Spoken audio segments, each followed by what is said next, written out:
Am I an idiot for wanting to bring the partner of my brother to his funeral? A little over a month ago, my little brother who was 26 passed away in a motorcycle accident.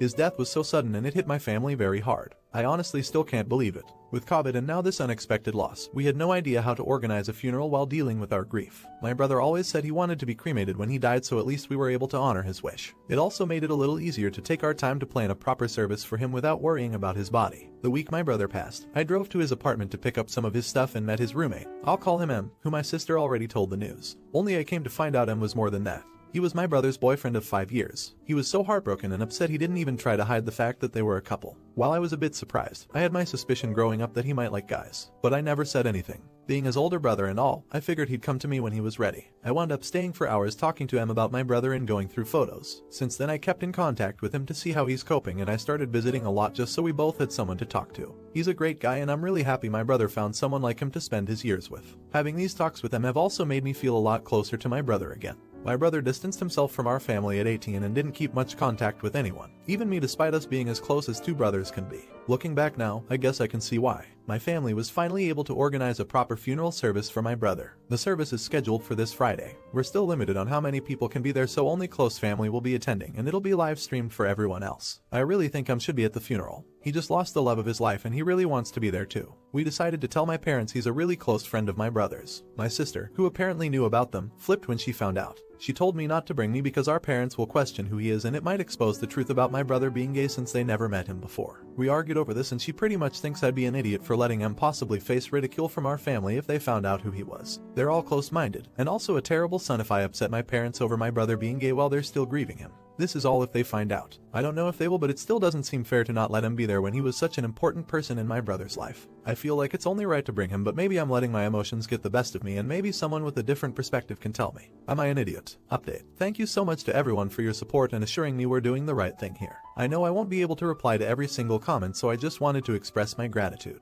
Also, I did want to say, since people keep telling me to warn him about my family, he is well aware of how they are since my brother told him all about them and knows what he might be dealing with if anyone finds out. He still made the choice to be there and prefers being introduced as only my brother's best friend, not because of my family's homophobic views, but because he wants peace for himself at the funeral. If anyone does find out though, he won't be alone. I'll be standing by his side, so anybody wanting to cause problems will be dealing with me. So please don't worry. I won't let anyone ruin this last chance for us to say goodbye to my dear baby brother. Update 2. M went to the funeral and I introduced him to everyone as my brother's roommate and best friend. My sister was visibly bothered, but she didn't say anything. As expected, everyone including my parents were too upset to think about him being there and were still welcoming towards him. They didn't speculate or react the way my sister thought they would. I knew they wouldn't. We were all focused on my brother. It was a beautiful service. I'm glad M was a part of this and that my brother got a proper send-off. It was very difficult and it hurt so much to say goodbye. I really hope we did right by my brother and it was how he would have wanted it. Thank you to whoever suggested an urn necklace that M could keep some of my brother's ashes in. I brought this up to him and asked if that was something he wanted.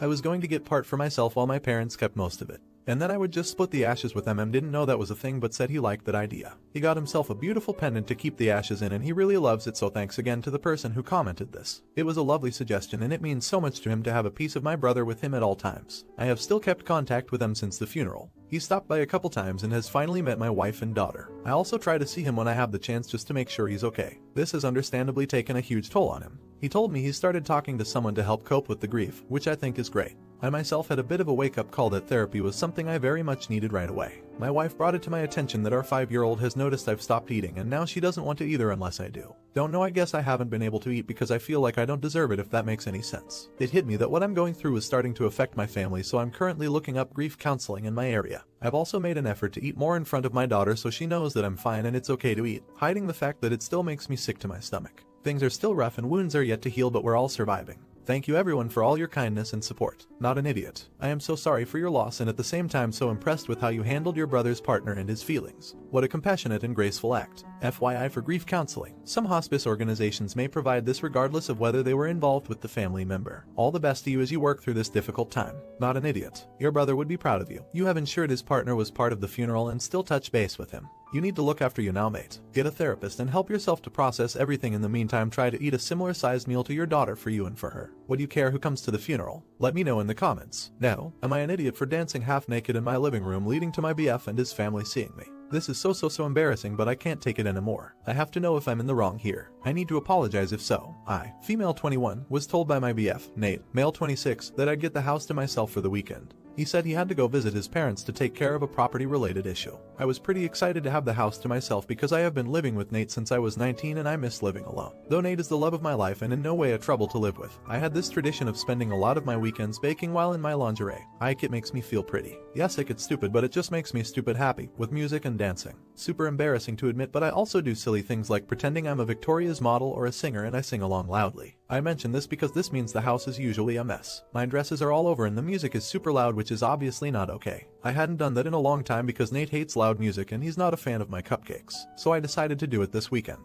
FYI, Nate's family is also really conservative and he was brought up like that as well. So it's Sunday and I put on What a Feeling by One Direction and it's super loud. I'm only wearing lingerie, Victoria's kind so lacy af, which I regret looking back. My BF used his key to open the door and I didn't hear him coming because like I said, it's loud in the house and I'm also in the kitchen.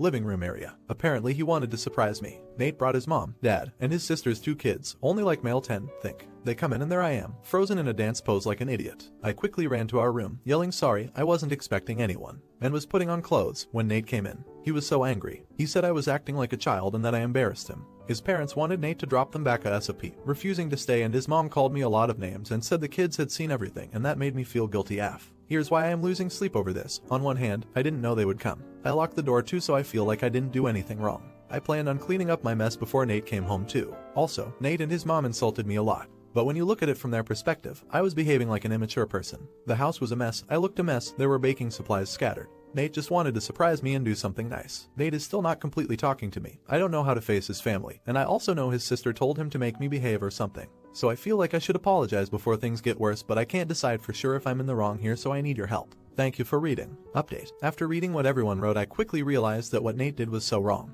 A lot of great moms in the comments also helped me understand the fact that even conservative moms, like Nate's, wouldn't react so rudely. It hit me like a wave when I realized what my life had come to. I didn't say anything to Nate about the post, but he must have figured out that I was upset at him. I was doubting our relationship and pulling away from him. He started talking to me again and for a day I didn't really say anything. But I knew I had some decisions to make. I genuinely didn't believe I would get so many responses telling me I was not the idiot, so this was eye-opening for me. So a few days after I made the post, I told Nate that we needed to talk. I said that I would be staying with my friend until I felt comfortable around him.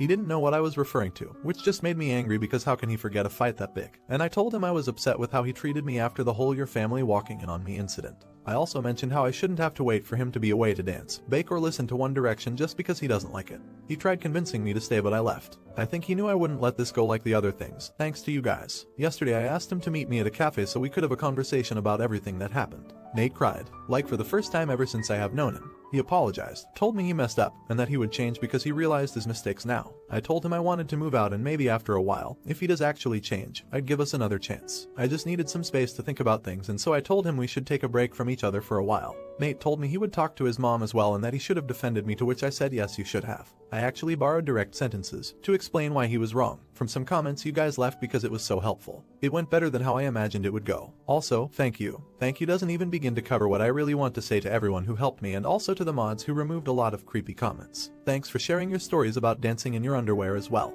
It made me feel better to know I wasn't some freak for enjoying those things. I'm going to use those baking tips you guys gave to me and make cupcakes right now actually because I can. I feel so relieved, not an idiot. When I read your post I was so concerned by not only his and his family's treatment of you but also by the fact that it was so over the top and he didn't defend you. I'm glad you're taking a break from him because this was insane. You deserve to feel comfortable in your own home and what you are doing isn't bad. Many men would be over the moon to have a GF dancing around joyously baking. Do you think she's in the wrong? Let me know in the comments. Now, am I an idiot for kicking out my identical twin for selling nudes online? To give some backstory, my sister, female 23, and I, female 23, were kicked out by our parents at the age of 18 and we have been living in an apartment together with a roommate ever since. My sister doesn't have a steady job at the moment, so I have been handling her portion of the rent on the apartment. A few weeks ago, she approached me and told me that she found a source of income and would likely be able to start paying for rent soon. I didn't ask too many questions when she told me this because I was just happy that she finally found a job. However, I was talking to our roommate 2 nights ago and found out that my sister started an OnlyFans account and has been selling naked pictures, videos of herself. Now, I am very sex positive and forward thinking.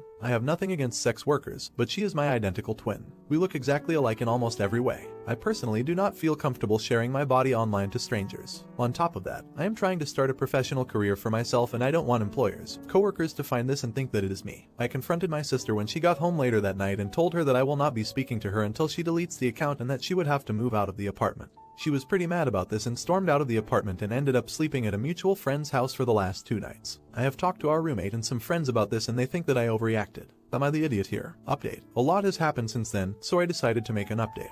After reading your comments, I decided that I probably took it too far, and although I was embarrassed and felt violated, at the end of the day, it is her body and not mine. Just because we look the same does not mean I get to have a say, nor should it affect our relationship. So, I called her and told her I wanted to talk, and we had a really long emotional discussion, and I obviously decided to not kick her out as long as she was able to cover her rent going forward. Then, COVID happens, and as of June, I no longer have a job. I was one of the newest people at the company I was working for, and so I was one of the first to go. And in a turn of events, my sister, who has been killing it on OnlyFans, is now covering for my portion of the rent until I am able to get back on my feet. So, thank you for your advice. I might have ruined my relationship with my sister and maybe even be homeless without it. Not an idiot. I understand the initial reaction, but I'm glad you were able to move past it and it has worked out for both of you. I hope you are able to get back on your feet soon. Not an idiot. I'm an identical and this hit hard for me. I totally understand where you are coming from in your original post. I am glad you guys worked things out. Back when my sister and I were kids, we went to an overnight camp during summers. One year we lived in a cabin way up on the girls' side of the camp, and being so far into the woods made everything extra sweaty with little air moving. Sometimes I would wear only a sports bra and pajama shorts to cool down. Being in middle school, where everything is embarrassing in fairness, this mortified my sister and we'd get in huge fights about clothes because my bed was by a window. Our counselor had to talk to us and work out an agreement in the end. Obviously, these are two very different situations, but that's the story it reminded me of. It really felt like sharing a body at certain times, and my sister didn't want people to see us in that outfit. I'm glad everything played out for the best for you too.